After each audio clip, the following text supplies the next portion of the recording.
വീഡിയോയിൽ ഇസ്രായേലിന്റെ full and full real time updates ആണ് തരുന്നത്. ഇന്നലെ IDF എവിടെയൊക്കെ ആക്രമണം നടത്തി എന്നുള്ളത് ആദ്യം നമുക്ക് നോക്കാം.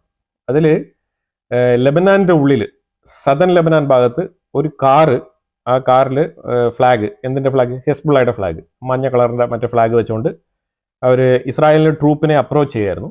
അപ്പോൾ അപ്രോച്ച് ചെയ്യുന്ന സമയത്ത് ഇസ്രായേലിന്റെ ട്രൂപ്പ് കൃത്യമായിട്ട് അതിന്റെ സൈഡിൽ ഒരു അറ്റാക്ക് നടത്തി വാണിംഗ് കൊടുത്തു. ആദ്യമേ വാണിംഗ് കൊടുത്തപ്പോഴത്തേക്കും യുവമാർ ഫ്ലാഗ് താഴ്ത്താനോ അല്ലെങ്കിൽ മുന്നോട്ടുള്ള വരവ് നിർത്താനോ ശ്രമിച്ചില്ല എന്നുള്ളതാണ്.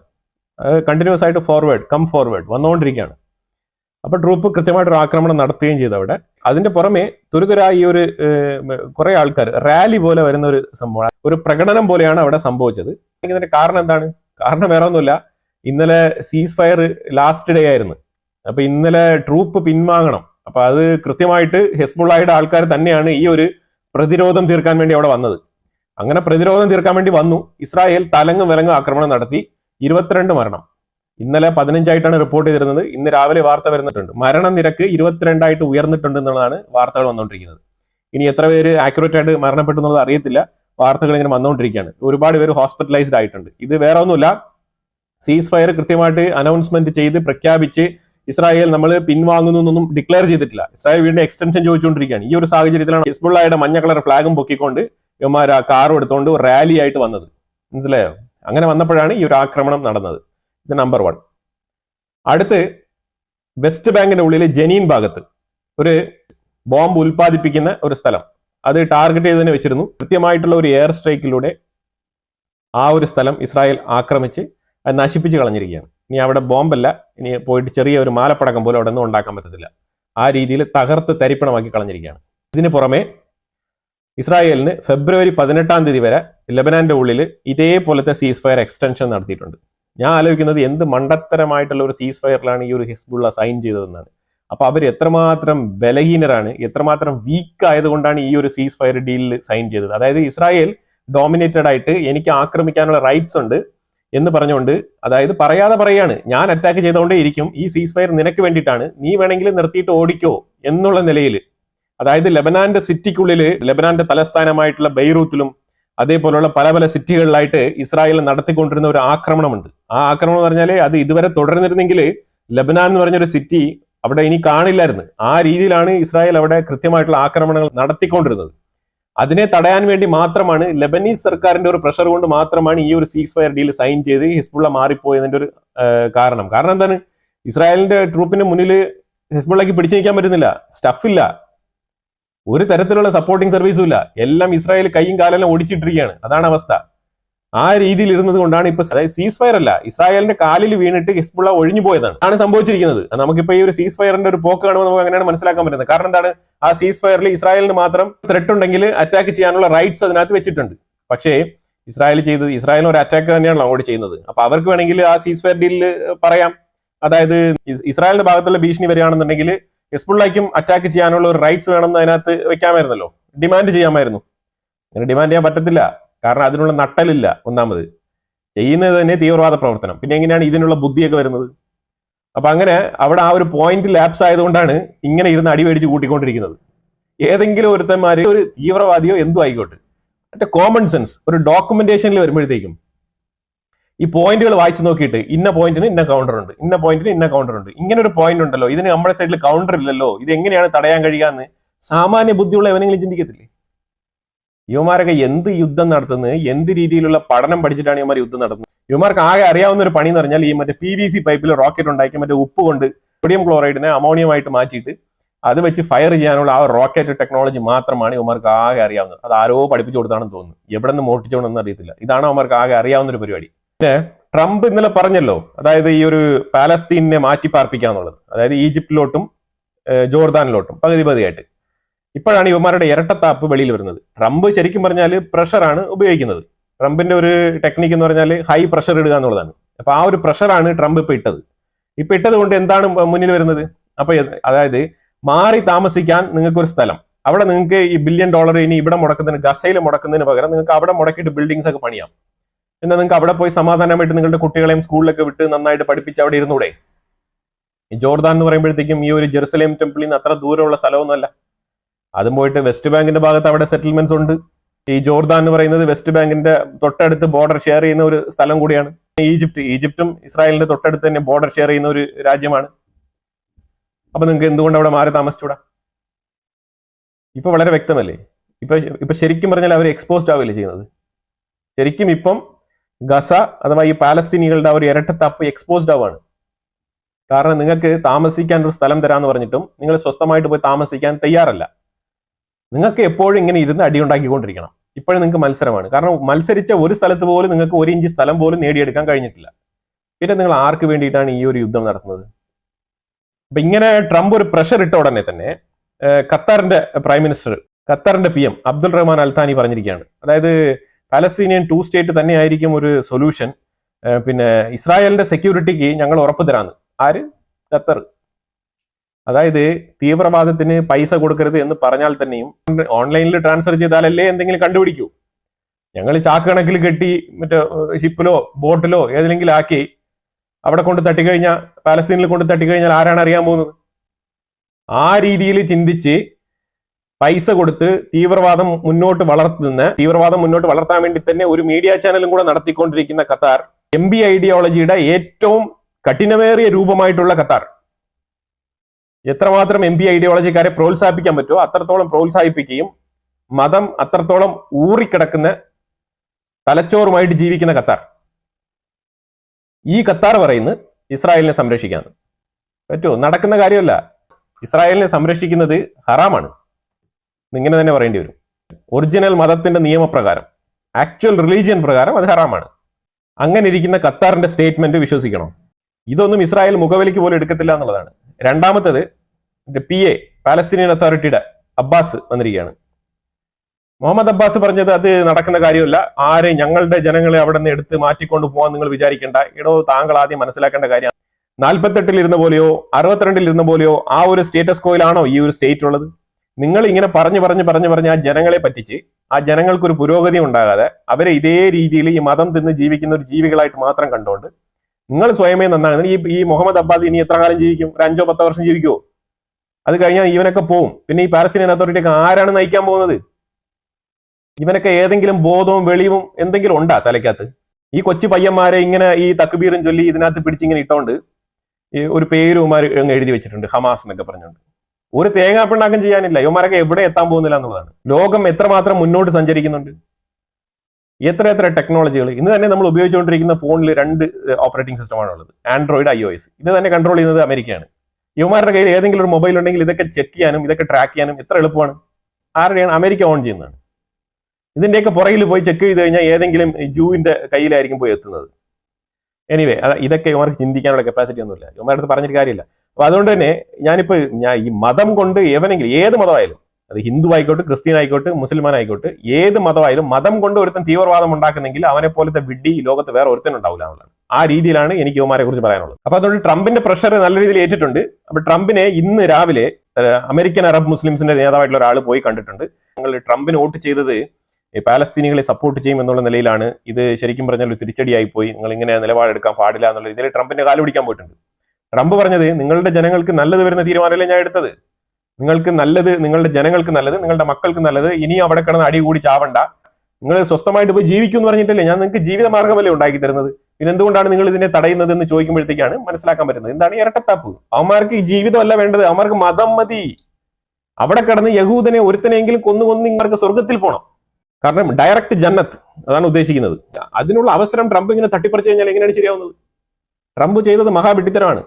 അവർക്ക് സ്വർഗത്തിൽ പോകാൻ ഡയറക്റ്റ് എൻട്രി കിട്ടാനുള്ള ഒരു എൻട്രി പാസ് ആണ് അവിടെ ഇരിക്കുന്നത്. അപ്പൊ അത്രമാത്രം ആൾക്കാർ ശരിക്കും പറഞ്ഞാൽ അവിടെ ഇസ്രായേൽ എന്ന് പറഞ്ഞ ഒരു ഇത്രമാത്രം ജനങ്ങളെ ഓൾമൈറ്റി ഗോഡ് അവരുടെ മുന്നിൽ കൊണ്ട് കൊടുത്തിരിക്കുകയാണ്. ഇത്രമാത്രം ആൾക്കാരുണ്ട്. നിങ്ങൾ എത്ര നിങ്ങൾക്ക് സാധിക്കുമോ ആ രീതിയിൽ നിങ്ങൾ ഇതിനെ സക്സീഡ് ആക്കി നിങ്ങൾ സ്വർഗത്തിലേക്ക് വരൂ. കാരണം സ്വർഗത്തിലേക്ക് പോകുന്ന വഴി എപ്പോഴും കഷ്ടപ്പാട് തന്നെയായിരിക്കും. അപ്പൊ ഇസ്രായേലിനെ അടിച്ച് തോൽപ്പിക്കുക എന്നുള്ളത് ഭയങ്കര കഷ്ടമായിരിക്കും. പക്ഷെ അടിച്ച് തോൽപ്പിച്ചാൽ നിങ്ങൾക്ക് സ്വർഗമാണ്. ആ രീതിയിലാണ് അവന്മാരുടെ ടീച്ചിങ്സും ആ രീതിയിലാണ് അവിടെ ഗസയ്ക്കുള്ളിൽ പഠിപ്പിക്കുന്നത്.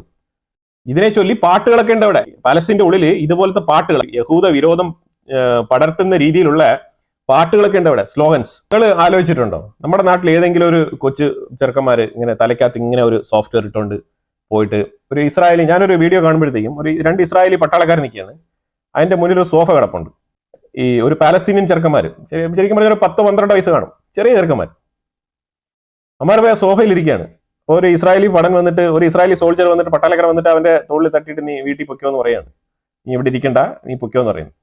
ഇവൻ അത്ര റബ്ബിഷ് ആയിട്ട് അവിടെ ബിഹേവ് ചെയ്തുകൊണ്ട് അവൻ ആ സോഫയിൽ നിന്ന് മാറിയിട്ട് വീണ്ടും ആ സോഫയിൽ വന്നിരുന്ന്, അതായത് ഒരു നീ പറഞ്ഞാൽ ഞാൻ കേൾക്കണോ എന്നുള്ള നിലയിലുള്ള ഒരു അറഗൻ മെന്റാലിറ്റി ആയിട്ട് അവിടെ നിൽക്കുകയാണ്. വീണ്ടും വീണ്ടും നിന്ന് 3 ഇസ്രായേലി സോൾജേഴ്സിനെ ഇവന്മാര് കളിയാക്കുകയാണ്.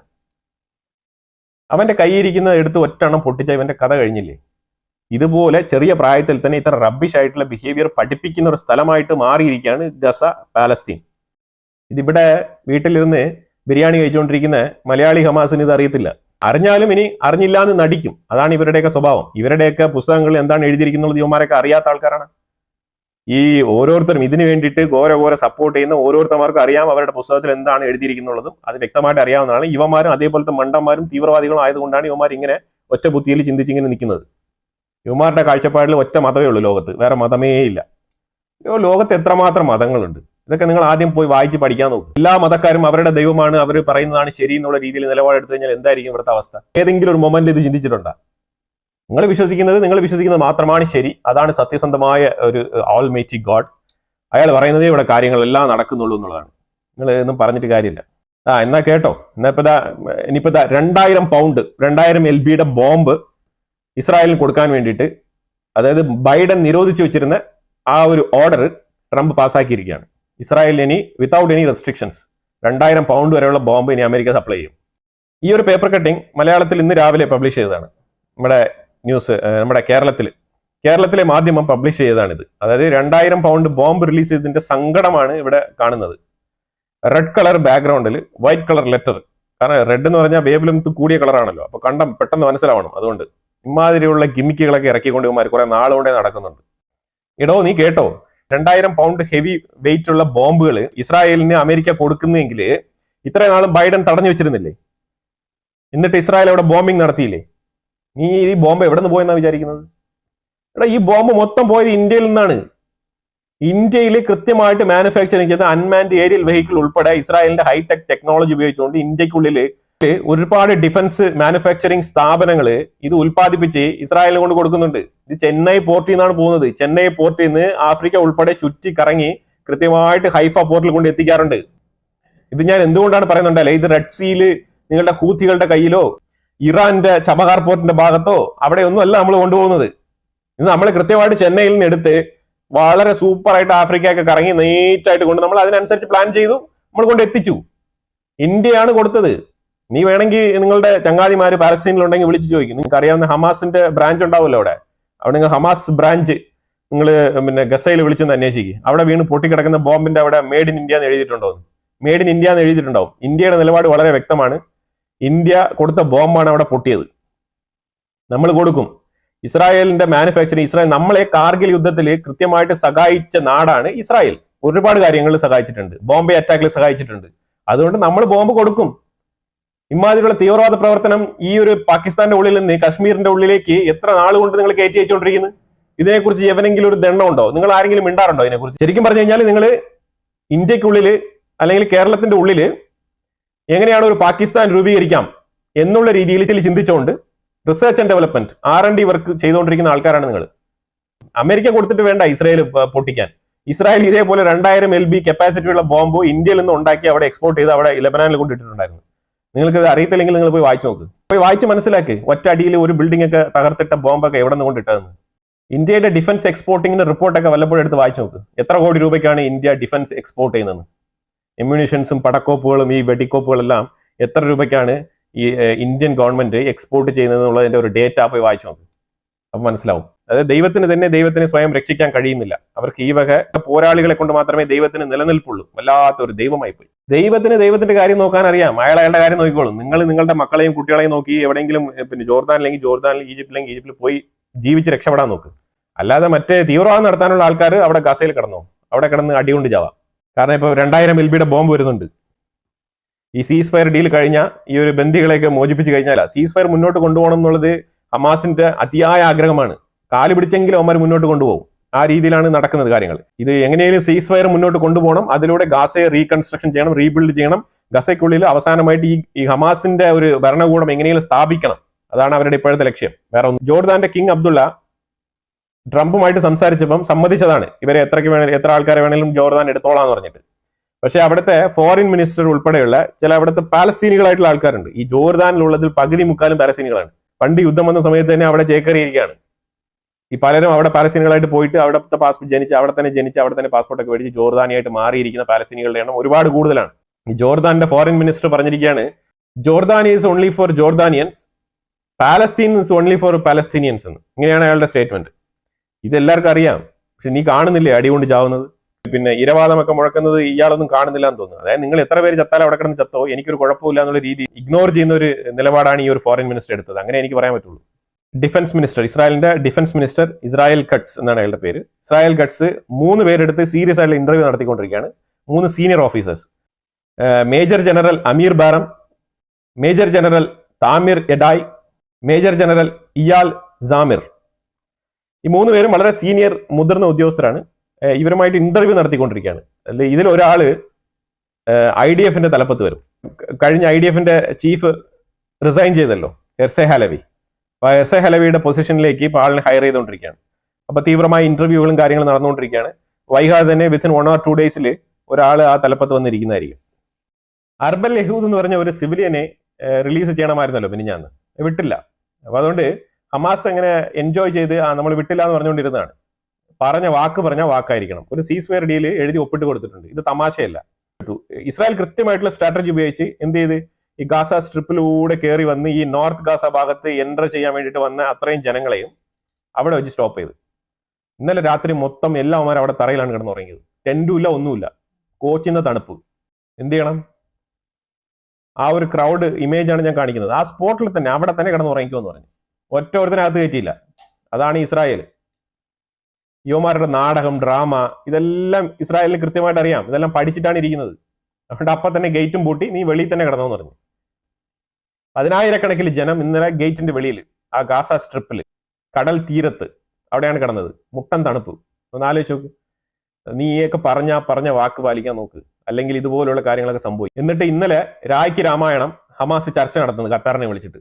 ഞങ്ങൾ ഇത് എങ്ങനെയെങ്കിലും ചെയ്യാം, ഇസ്രായേലിനത് പറഞ്ഞ് സംസാരിച്ചിട്ട് ഗേറ്റ് ഒന്ന് തുറക്കണം എന്ന് പറഞ്ഞു. ഇസ്രായേൽ ഒറ്റപ്പിടിയാണ് പഠിച്ചത്. കാര്യം വ്യക്തമായിട്ട് പറയാം, എപ്പോൾ വിടും, എന്ന് വിടും, അതിനുള്ള കൺസെന്റ് റെഡിയാക്ക്. അപ്പോഴത്തേക്കാണ് അവന്മാര് രാത്രി ന്യൂസ് പബ്ലിഷ് ചെയ്യുന്നത്. അർബൽ യഹൂദിനെയും 2 അഡീഷണൽ ആയിട്ടുള്ള ആൾക്കാർ 3 പേരെ വ്യാഴാഴ്ച വിട്ടുതരുന്നു. വെള്ളിയാഴ്ച അടുത്ത ആഴ്ച, അതായത് ഈ വരുന്ന ആഴ്ച വിടാനുള്ള ആൾക്കാരുടെ സമയമായി കഴിഞ്ഞു. അപ്പൊ ഇസ്രായേൽ വീണ്ടും ചോദിക്കുകയാണ്, നീ അപ്പൊ വെള്ളിയാഴ്ച ഇനി കുറച്ച് ആൾക്കാർ വിടാനില്ലേ? അപ്പൊ അതിന്റെ ലിസ്റ്റ് എവിടെ? വെള്ളിയാഴ്ചത്തെ ലിസ്റ്റ് ഞാൻ ഒരു ദിവസം കൂടെ സമയം തരണം. ഈ അർബൽ യഹൂദിന്റെ കൂടെ തന്നെ അഗം ബെർഗർ എന്ന് പറഞ്ഞൊരു IDF സോൾജർ ഉണ്ട്. ആ ഒരു ലേഡിയും അതുപോലെ തന്നെ ഇനിയൊരു വ്യക്തിയും കൂടെ വിടാന്ന് പറഞ്ഞിട്ടുണ്ട്. ഈ ആഴ്ചത്തെ റിലീസ് ശനിയാഴ്ചയായിരിക്കും.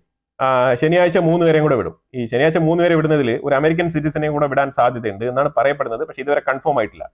കെയ്റ്റ് സൈഗൽ എന്നാണ് അയാളുടെ പേര്. കെയ്റ്റ് സൈഗൽ 65 വയസ്സ്, US സിറ്റിസൺ ആണ്. സാറ്റർഡേ ഒരു പക്ഷേ ഈ ഒരു വ്യക്തിയും കൂടെ റിലീസ് ചെയ്യപ്പെട്ടേക്കാം. ഈ 33 ഹോസ്റ്റേജസിൽ 7 പേരെ റിലീസ് ചെയ്തിട്ടുണ്ട്. ഈ ഫസ്റ്റ് ഫേസിൽ ഇനി 26 പേരെ കിട്ടാനുണ്ട്. ഈ 26 പേരിൽ ഏകദേശം 18 പേര് ജീവിച്ചിരിപ്പുണ്ടെന്നുള്ള ഒരു ഇസ്രായേലിന് അറിയാൻ കഴിഞ്ഞിട്ടുള്ളത്. അപ്പൊ ഇതൊക്കെയാണ് ഇസ്രായേലിൽ ഇന്ന് നടന്നുകൊണ്ടിരിക്കുന്ന വിഷയങ്ങൾ. ഇതിനെക്കുറിച്ചുള്ള അഭിപ്രായങ്ങൾ കമന്റ് ബോക്സിൽ രേഖപ്പെടുത്തുക. പിന്നെ ചാനൽ നിങ്ങൾ ആദ്യമായിട്ടാണ് കാണുന്നുണ്ടെങ്കിൽ മറക്കാതെ സബ്സ്ക്രൈബ് ചെയ്യുക. വീണ്ടും അടുത്തൊരു വിഷയമായിട്ട് വരാം. Thank you so much.